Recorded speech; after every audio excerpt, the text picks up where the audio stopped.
বাংলাদেশের সম্মানিত সভাপতি, মহাসচিব ও দেশের উচ্চমানের ওলামায়ে কেরামগণ এবং সাংবাদিক ভাইরা,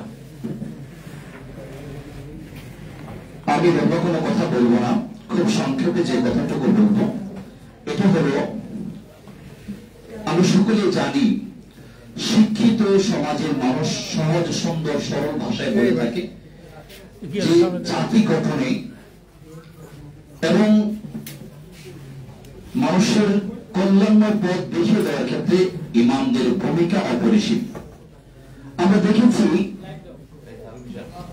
যে যখনই সমাজের মধ্যে বিশৃঙ্খলা হয়, সমাজের মধ্যে সন্ত্রাসবাদ বেড়ে যায় কিংবা মাদকের অবস্থান ভয়ঙ্কর হয়ে দাঁড়ায়, তখনই রাষ্ট্রের দায়িত্বশীল কিংবা প্রশাসন আমাদের কাছে বারবার অনুরোধ করতে থাকে, ইমামদের কাছে বলতে থাকে যে হুজুর, আপনারা আপনাদের জায়গা থেকে একটু ব্যবস্থা গ্রহণ করুন, আপনারা সমাজের মানুষগুলোকে বুঝিয়ে বলুন, মানুষ আপনাদের কথা শোনে। সত্যি কথা হলো, তারা আমাদের কাছে বলে ঠিক, প্রশাসনের লোকগুলো আমাদের কাছে এতটুকু বলে, কিন্তু বাস্তবিক পক্ষে সমাজে যতটুকু তারা বলে, রাষ্ট্রের ক্ষেত্রে তারা আমাদের কথাকে অতটুকু উত্তর দেয় না।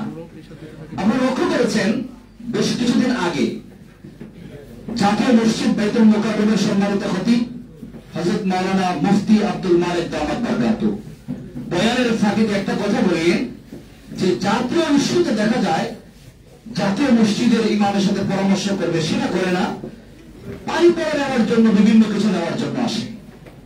ঠিক যদি কল্যাণময় রাষ্ট্র প্রতিষ্ঠা করতে হয়, অবশ্যই উম্মতের রাহবার উলামায়ে কেরাম যাদের ভূমিকা সবচেয়ে বেশি, সেটা হলো উম্মতের রাহবার বিভিন্ন এলাকার মধ্যে যে ইমাম সাহেবরা আছেন তাদের। কারণ হলো কি, সহজ কথা আপনি বুঝবেন, এই যে রাষ্ট্র বিভিন্ন উল্টাপাল্টা ঘটনা ঘটে, এটাকে নিয়ন্ত্রণের জন্য, অপকর্ম অপরাধ নিয়ন্ত্রণের জন্য দেখা যায় পুলিশ গঠন করা হয়েছে, রেপ গঠন করা হয়েছে, বিভিন্ন বাহিনী গঠন করা হয়েছে, এমনকি ইন্টারপোল পর্যন্ত গঠন করা হয়েছে। আপনি দেখবেন পুলিশ বলেন, রেপ বলেন, বিভিন্ন বাহিনীর কথা বলেন, এদেরকে গঠন করা হয়েছে কেন? সমাজকে সুন্দর করার জন্য, ভালো রাষ্ট্র গঠন করার উদ্দেশ্য নিয়ে। কিন্তু দেখবেন এদের মধ্যে দুর্নীতি ভরপুর। কেন? নীতি নৈতিকতা না থাকার কারণে। আর নীতি নৈতিকতার বাস্তব ফলন পাওয়া যাবে উম্মতের রাহবার যোগ্য উলামায়ে কেরামের কাছ থেকে।